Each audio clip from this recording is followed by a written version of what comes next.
good signal here. Nice, it's on the middle of the line, 53, 55. Where is it? Let's give her a dig. Well, this was a resounding 56 on the new Manticore. Well, it's new to me, but it's my first hole, and I thought I'd share it with you. Hey, oh, I quite like these.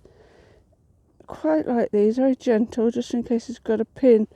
But it's either something to do with horse tack, but it's really crudely done. I quite love these.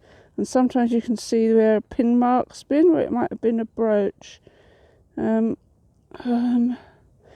Anyway, I do love these. They're a lovely old bit of bronze. And that's what a 56 on the Manticore sounded like for me today. Way, I'm so happy. I got a ring, look. I got a ring thing. Oh my God. Oh, it's alright, I can get it off. Put it on that finger. I've got a ring thing. Yes. Oh, have a listen to this. 45, 47. It's just under the line there. But it doesn't quite fall into the ferrous. So maybe pewter buttered. Hey, maybe pewter button. Let's target it.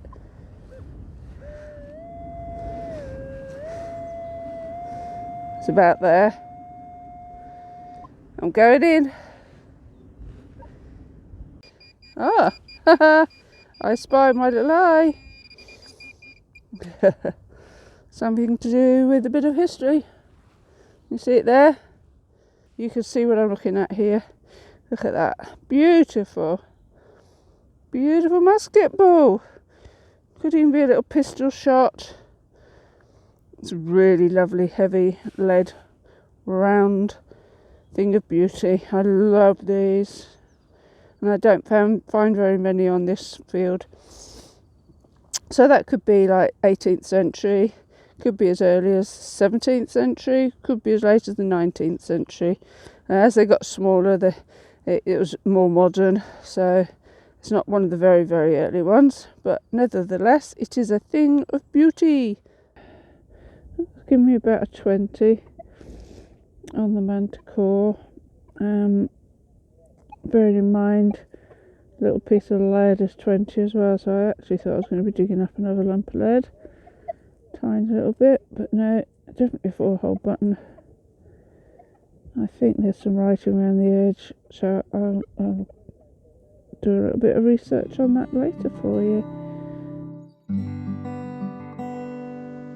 Hi there, just to let you know that in a few minutes I'll be chatting to you from my comfy chair at home.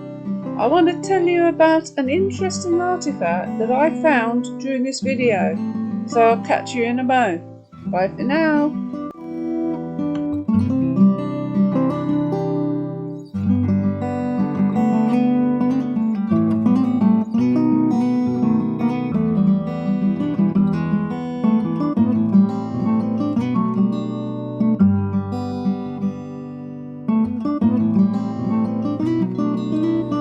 Okay, this is what I found in the ground. Look at it. And I was thinking, what the heck is this piece of pottery? Where's the metal? And you turn it over and then it starts to dawn on you.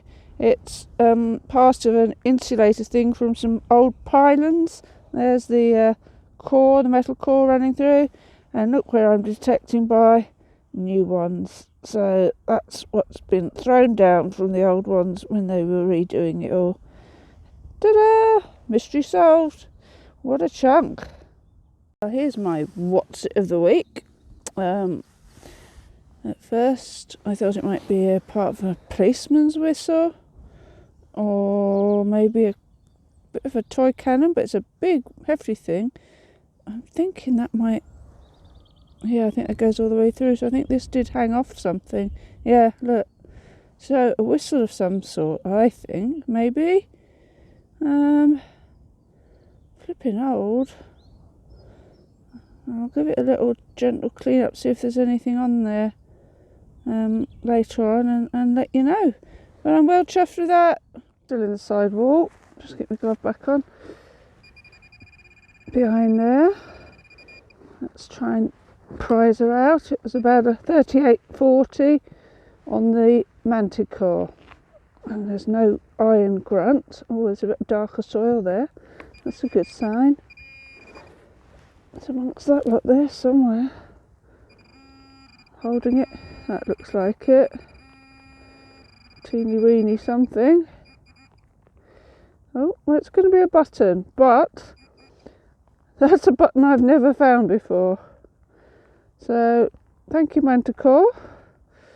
Try harder, but thank you for the button. It'll not go in my pot, it'll just go loose in the bag. Okay, let's carry on.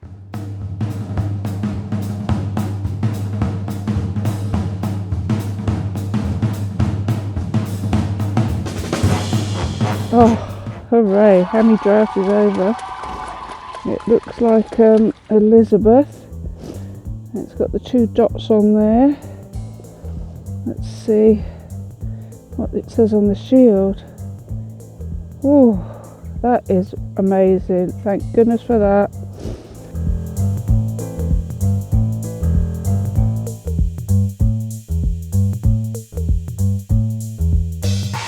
Okay, well, just got this one out.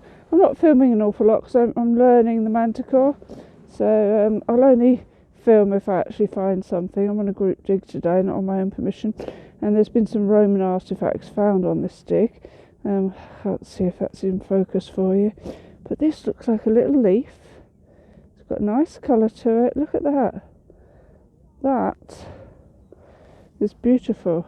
Look at that. I mean, I have no idea what that could have been, but it's so delicate and very, very, very possibly Roman. Yeah, beautiful. I'm about 28 on the Manticore. I'm running it in the Neil Jones program, but I've just tweaked it a little bit because I like to hear a bit of the iron grunts. But yeah, I'm really pleased with that. Beautiful. I'll have to do a little bit of research on it and see if it really is Roman. Is that I can't. The sun's so bright I can't see where I'm actually focused on. There, can you see it? Isn't it beautiful? Look at that, absolutely gorgeous. Right, let's see what else there is. There's been a few more hammers come up and fibula. So I think this is possibly, definitely Roman. Yay.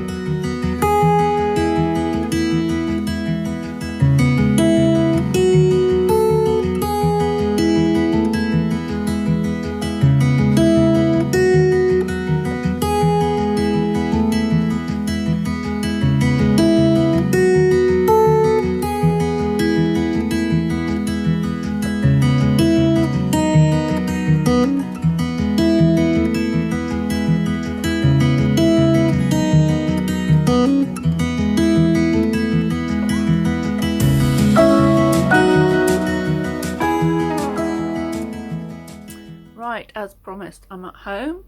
I'm in my big comfy chair and I've got a cup of tea. And I wanted to talk to you about that find, that leaf-shaped find, which I thought was just like a Roman hairpin or something like that. But I've got a feeling it's something a little bit more interesting. Let me just put my cup of tea down. Hold on a sec. So, I've looked on the Portable Antiquities scheme and there's something similar there, but as you can tell, this has got quite a short, well, there's different parts. There's the head, the collar and the shaft, and the shaft part of this pin is quite short, as you can see, and if it got any longer, it'd be so thin, it'd be ridiculous. I've got a feeling it wasn't designed to be much longer. If you look at that beautiful way the leaf is shaped, I don't know if you can catch that, it's almost like you could turn it. Now, someone told me their opinion about what it could be on the field, and they thought it could be a lock pin, you know, that goes through the loops of a cabinet, 2 doors to lock it, and it may have got snapped off. But I've been reading, I mean, look at that. That was designed to be touched or turned. So there's 2 choices really on the portable antiquity scheme, on their online website. There's something similar which was used as a gaming piece with those games that have got wooden peg holes, which you put those, that would fit into. It's because it's a short shank, so it would just, you know, whatever the game is, I think it's bridge or something like that in the modern day, but there's the peg holes that you put your gaming piece into. Or one that I like even more is that it's a tuning key of a musical instrument. So if you look at that, it looks like it's something that could be turned and tuned. And on here, when I've looked at it really, really close up, there are little lines on it where the wire of the stringed instrument would have gone round. So that is my theory. I think that's the thought of that having been part of a musical instrument. I mean, it's just as beautiful if it was a hairpin or a clothespin or a lock pin or whatever, but the thought of that being part of a musician's instrument, where you tune the instrument, and in that field where there was obviously other Roman artifacts found, I didn't find any others, but there was a couple of Roman fibulae found and a couple of Roman coins found. I haven't bothered showing you those, I just showed you my finds in this video. And of course I'm learning the Manticore. At the beginning of the video I hadn't put the update in it because this is a Manticore that CMD, Crawfords, have been sending to various members of their influencing team. So I've got this about a year after it's come out, but it had never been updated. So by the time I went on that group dig, I'd run the updates, I'd put it into the Neil Jones, one of his setups. If you look at him, he's on YouTube, and I tweaked that a little bit because I do actually like to hear a bit of the grunt of the iron. It helps me. But yeah, where was I? I can't remember what I was talking about now. This is what we're talking about, Julie. But the Manticore, yeah, I love it, by the way. I do love it. I will definitely be buying one in the future, unless they bring out something else like the Manticore Max, in which case I'll wait for that, you know. I don't think there is such a beast, but it's worth waiting, isn't it? I don't want to go and fork out for the Manticore and then find out they've just built something even better. Anyway, I digress. Shut up, Julie. That's what I wanted to talk to you about, and I thought you'd find it interesting. Yeah, instead of just like a hairpin or a clothespin, which is just as fantastic, but it could be part of a tuning pin. I think they call it a tuning peg. That's it, I'm reading it on the screen there. Yeah. Alternatively, this may be a very small tuning peg. And mine's got signs of, because this one they've got on here hasn't got any signs of wear from the strings. But mine has, I think. So, isn't that fantastic? Yes, I'll shut up. Bye for now. See you next time. And thanks so much for joining me. And that's it, really. I'm not going to ask you to like and subscribe because that's up to you. See you later. Bye.